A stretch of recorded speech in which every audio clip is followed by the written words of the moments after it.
Assalamualaikum warahmatullahi wabarakatuh. Perkenalkan, nama saya Yoseka Juliani, NIM 21 2017 071. Di sini saya akan menjelaskan tugas pengantar akuntansi dengan dosen Pak Priski dan Nur Rahmat SE MAK. Baiklah, di sini saya akan mulai menjelaskan. Yang pertama, pengertian kas. Kas merupakan salah satu kelompok aset yang sifatnya paling liquid atau lancar.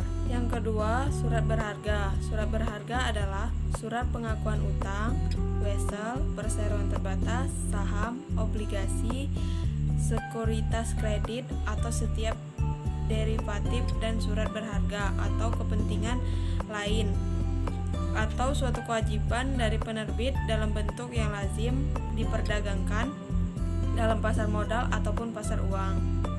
Terus yang ketiga itu ada pengertian wesel tagih. Wesel tagih merupakan wesel yang dapat ditagihkan kepada perusahaan lain yang dimiliki utang kepada perusahaan kita. Yang keempat itu mengenai tentang piutang. Pengertian piutang adalah salah satu jenis transaksi akuntansi yang mengurusi penagihan konsumen yang berhubungan pada seseorang, suatu perusahaan, atau suatu organisasi untuk barang dan layanan yang telah diberikan kepada konsumen tersebut. Yang kelima, persediaan barang dagang.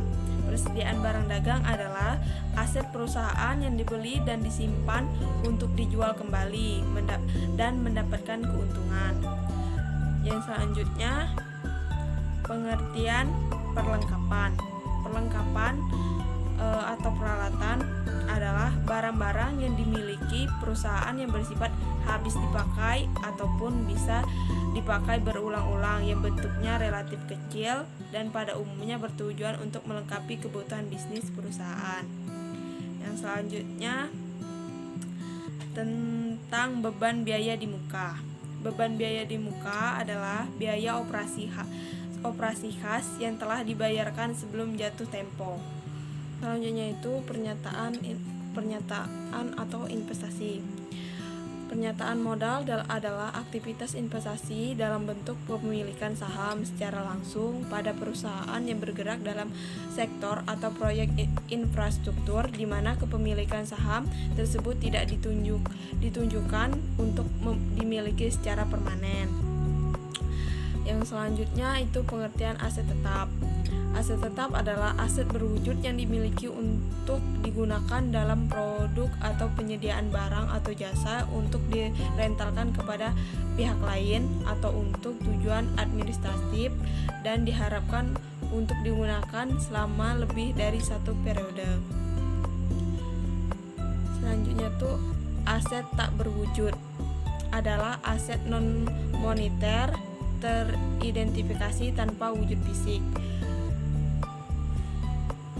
Pengertian wesel bayar adalah suatu janji tertulis tanpa syarat yang ditandatangani oleh seseorang untuk membayar sejumlah uang tertentu pada suatu tanggal yang telah ditetapkan dalam wesel bayar tersebut di masa yang akan datang.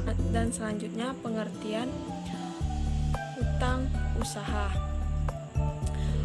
Utang usaha atau utang dagang adalah kewajiban yang harus segera dibayar dalam jangka waktu singkat yang muncul karena transaksi pembelian secara kredit. Yang selanjutnya, pengertian biaya yang masih harus dibayar adalah biaya tersebut sudah merupakan kewajiban perusahaan untuk membayarnya, namun belum dibayarkan oleh perusahaan, sehingga masih merupakan utang atau kewajiban yang harus ditanggung oleh perusahaan untuk melunasinya.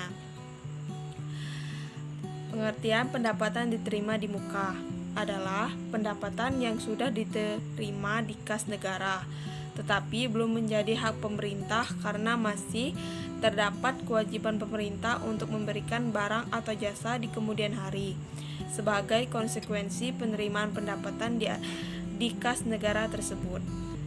Yang selanjutnya, pengertian hutang bank. Hutang bank adalah hutang yang timbul sebagai akibat pinjaman yang diberikan oleh bank kepada perusahaan yang diperoleh berdasarkan permohonan perusahaan yang bersangkutan.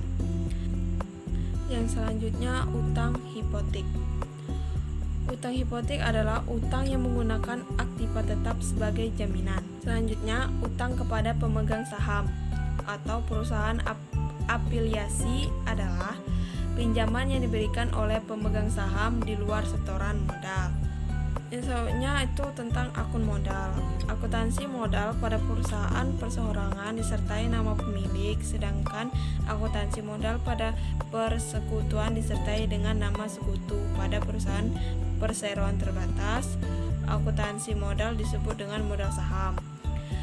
Pengertian modal saham. Modal saham merupakan jenis modal yang hanya terdapat dalam perusahaan yang berbentuk perseroan terbatas yang diperoleh dengan cara menerbitkan dan menetapkan saham-saham tersebut kepada pihak tertentu atau kepada masyarakat umum. Mungkin itu saja yang bisa saya dapat sampaikan dan bisa jelaskan sedikit dari materi pengantar akuntansi 1 ini. Mohon maaf bila ada kata-kata yang kurang jelas ataupun kurang dimengerti. Saya akhiri, wabillahi taufik wal hidayah. Wassalamualaikum warahmatullahi wabarakatuh.